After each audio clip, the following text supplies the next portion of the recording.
think we've been playing really well the last few weekends, and we kind of stubbed our toe a little bit in the midweek game against McNeese. But I think we're going to learn from our mistakes of the past, and that's what good teams do. You don't repeat your mistakes, and we're going to come out here tomorrow ready to play. We know how good of a team Southeastern is, so definitely not looking ahead to the weekend. We're definitely focused on these guys tomorrow night and doing what we need to do to take care of business. There's like 3 different directions off of what you just said, but before I let go of that McNeese thing, I guess Andy said he kind of had a little meeting, kind of lit a fire under y'all's ass. Like, yeah. How often does that happen with him? And it must have worked. Yeah, Andy's not much of a yeller or screamer, so when he does, it definitely gets your attention. But it's something that we needed, especially as a young team.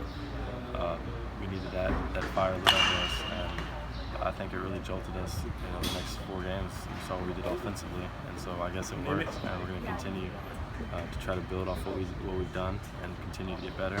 But I like where we're at right now, and I like where we're going. It seemed like, from the beginning of the year, it was pretty set with you at the top of the lineup. Jake, obviously. I think Antoine very early on established himself as a top of the lineup type of hitter. Are you guys getting more consistent in the back half of the lineup at this point? I think so. I think 1 through 9, we're really all producing, especially this past weekend. There's no weak spot. There's no drop off. That's what was so encouraging about those games. Is everybody, helped our cause, helped us win, and produce for us. 1 through 9, and in the field, we didn't make 1 error. So it's really encouraging to see guys coming off the bench getting hits. First guy in the order, 9th guy in the order, doesn't matter. And that's what we're going to need to happen if we're going to go far and get to where we want to be. We need everybody to produce. You guys have been going with the old Johnny Holstaff a lot in those midweek games. That's got to be challenging for those pitchers when you might only be there, in there for an inning, and everybody's getting, rotated out and stuff. What do you think of that? And I mean, obviously, like, Southeastern's a tough team anyway. Yeah, I think that every guy that gets his number called just has to be ready. Going into the game that we're going to be doing that. So I think that they're prepared for it, and they're ready. Their job is to go out there and pump strikes and let the defense work behind them and just get outs. Whether they're throwing 1 inning, 2 innings, or however many innings they're throwing, I have all the confidence in the world in all these guys in here. They just go out there and battle for us and throw a lot of strikes and just try to get out for us. The midweek games have kind of tripped y'all up, obviously, in recent weeks. How tough is it sometimes, particularly with a young team, to be ready for those with as much as is made of the SEC schedule and that? And how much better do y'all feel now going into this week after some of the conversations over the last week? Yeah, I think it's tough for young guys. When there's 10,000 people in the stands and it's Vanderbilt walking through the gates, it's not hard. It's not hard to get up. You're going to be really amped up and excited to play, and so I guess you learn from experience. Unfortunately, sometimes, and I guess McNeese maybe in the long run, you take a positive out of it.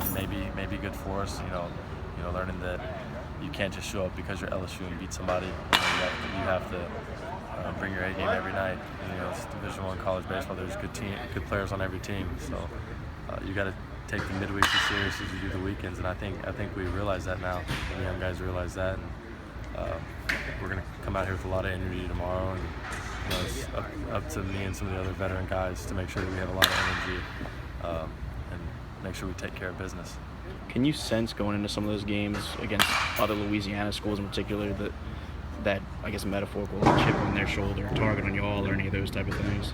Absolutely. I feel like every time we play in-state schools, it's really big games for them. It's big games for us too. We don't want to lose to them, but it's probably they circle that game on the schedule. I feel like for sure. You definitely can feel their energy and how bad they want to win, and we have to match that. We have to have more energy because in midweeks it's about who brings more energy. That's not only who wins, who has more energy and intensity. So it's important that we show up with a lot of effort so we can win those games. Other than having seen so many of them, do you get much time to have much of a sense of the year overall for Louisiana baseball? Because it seems like there's a lot of positive things really happening for a lot of programs around the state. Yeah, for sure. I have a lot of friends that are on teams across the state, and I'm always happy for all those guys when they have success, as long as it's not against LSU.